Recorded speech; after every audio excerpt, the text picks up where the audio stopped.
If you're watching this video, chances are you have seen those gravity-defying skills all over social media. These insane muscle-ups that look like people are floating and turning off the gravity switch, people doing these inhuman planche movements on their fingertips, crazy handstands that require a ton of balance and body control, others swinging and doing these crazy movements on the bar. Yeah, you're probably questioning how the heck can these people do these insane movements? But the thing is, calisthenics is way more than just learning crazy skills. It's the art of mastering your body weight.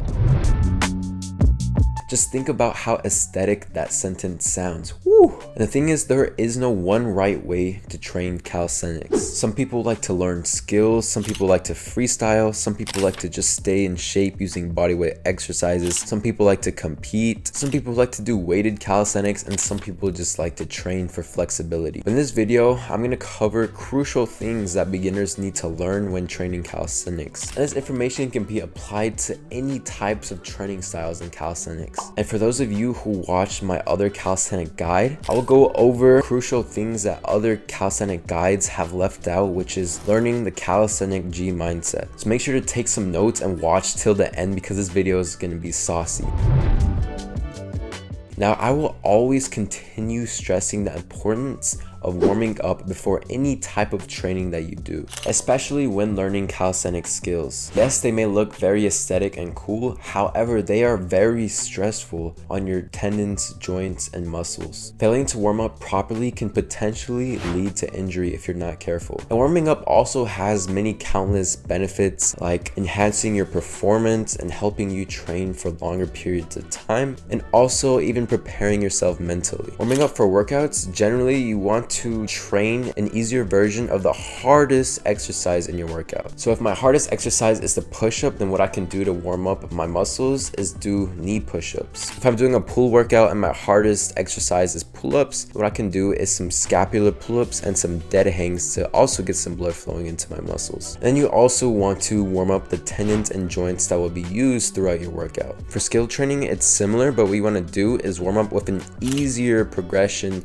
of the skill you are trying to unlock. And also, you will probably want to warm up even more of the tendons and joints that will be used in the scale. The wrists will suffer the most in calisthenics, so it is your job as a beginner to warm them up and strengthen them so that your wrists are unaffected when doing intense training. Great warm-ups are wrist rotations and wrist deviations. Some great strengthening exercises that you can throw in are some wrist push-ups and wrist circles on the ground. Another important tendon to warm up in your shoulders is known as the rotator cuff. Some shoulder shrugs, arm circles, and banded pass-throughs are all great exercises to get some blood flowing into your shoulders. And also, internal and external shoulder rotations is a great exercise for strengthening your rotator cuffs if you wish to do so. For your elbows, the best way to prepare them for calisthenics training is you want to strengthen the surrounding muscles, but that comes along with training. The only exercise you can really do is just elbow circles.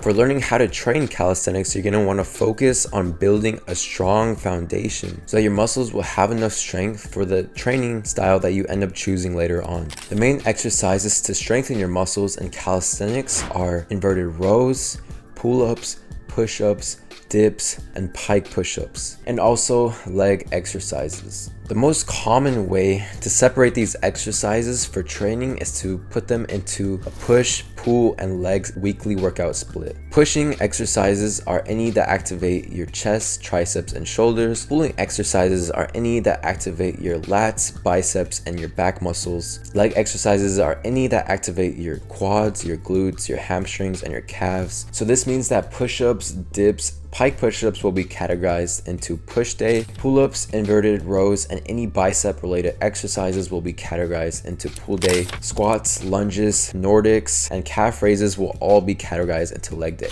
And you can alternate these training days to create your calisthenics routine. I understand that not every beginner can do a push-up, a pike push-up, or a pull-up. So what you can do is you need to be aware of the easier variations so that you can build up to those exercises. I go into more detail about different variations and progressions in my other calisthenics guide if you want to check that out. But the key to progressing in calisthenics is training with progressions and variations that challenge you. So So a basic calisthenics routine would look like this: Monday push, Tuesday rest, Wednesday pull, Thursday rest, Friday legs, Saturday and Sunday rest. Usually you want to have 2 to 3 main exercises, and then what you can do is have 2 to 3 easier exercises or core exercises. You can also do cardio if you would like to. Once you get stronger, you can increase your push, pull, or leg days in whatever order that you prefer. Honestly, as long as you're training 3 days a week consistently, then you will see some pretty good progress in calisthenics. Since there's many ways to train calisthenics, you can also throw in a full body day, you can throw in a core day, you can do mobility / stretching day. There's so many different ways. It's just depends on whatever you prefer.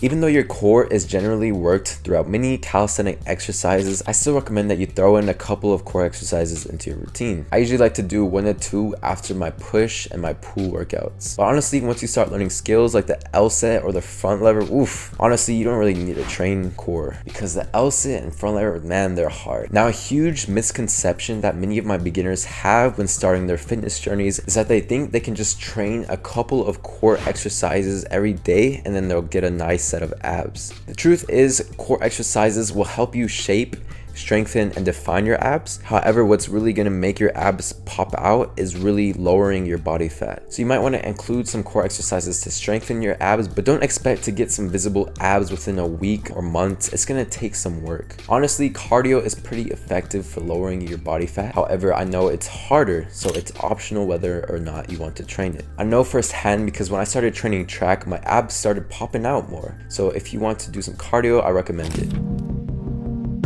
When learning calisthenic skills, your training becomes a bit different, since each skill requires a different type of training. The 4 skills recommended for beginners are the L sit, the crow pose, the elbow lever, and the handstand. But before you start training those skills, I still highly recommend that you build a strong foundation before you begin. A strong foundation generally means you get stronger at the basic exercises like push-up, pull-ups, dips, and leg exercises. And that basically means that these become a lot easier and almost like your warm-up. If you want to, you can start learning skills even if you don't have a strong foundation. However, be prepared to go through a longer journey. For training skills, you have 2 options. Either train them before your workout or on a separate day. So if I'm training the handstand on a workout day, I would do my handstand warm-up and then I would start training the handstand. I wouldn't want to train too much of the handstand because I want to have enough energy to do the rest of my workout. If I was doing the handstand on a separate day, then I would do my handstand warm-up and then I would do even more exercises dedicated for strengthening my muscles for the handstand. However, I just want you guys to know that the feeling of unlocking your first calisthenic skill is like no other. You'll feel amazing, and honestly, once you learn a cool skill, you can show it off to your friends and perform it wherever you want. I mean, once I learned the muscle up and they brought out the pull-up bar during my lunch in high school, you already know I had to show off a bit.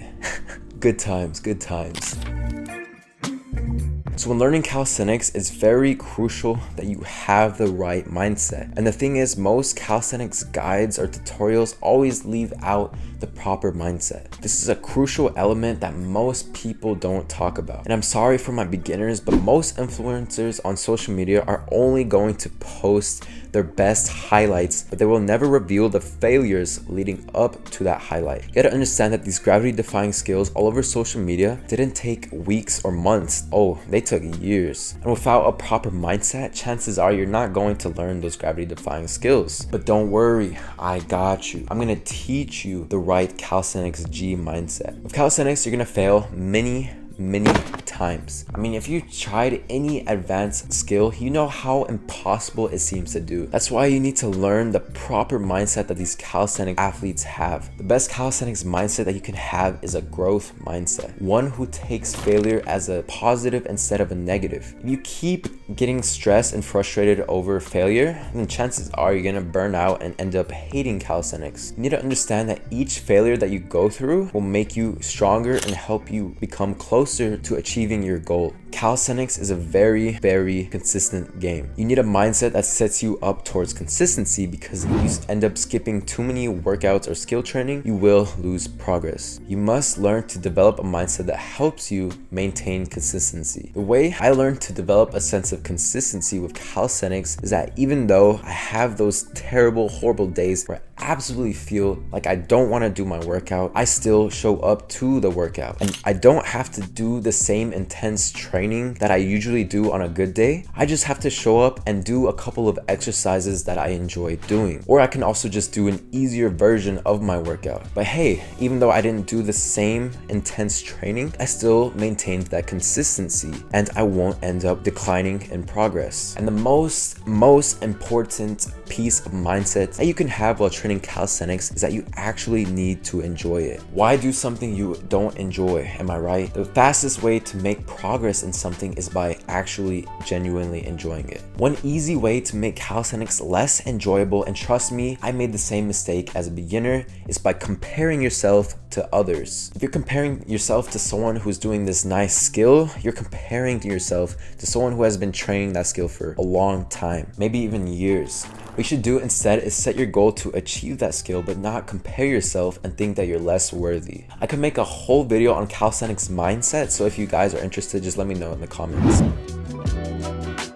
Now, proper form and progressive overload are also very important topics in calisthenics, especially since for my beginners, calisthenic exercises are very new for you guys. But this also means that you will improve and progress so fast that you won't even realize. But you're gonna need to learn how to adjust your training for when you get stronger. Having proper form is crucial, but if you're not strong enough to do a certain exercise, then your form may suffer. What you can do instead is perform an easier progression of that exercise so that you can prioritize good form. You can also do the controlled negative of that exercise. But honestly, the best way is just to slow down the movement. I mean, come on guys, this isn't the pacer test back in middle school where you have to achieve 100 push-ups. Yes, slowing down the movement may burn more. However, the more work you're willing to put in, the better results that you're going to achieve. And like I said, as you progress, you're gonna need to learn how to progressively overload. Ways you can do this is by adding more resistance, finding a harder variation or progression, add weight onto your exercise. You can increase your reps, but honestly, once you reach 12 to 15, I would recommend finding a harder progression. I wouldn't recommend adding more than 3 to 4 sets. Now you have almost everything you need to know when learning calisthenics. However, there is one crucial element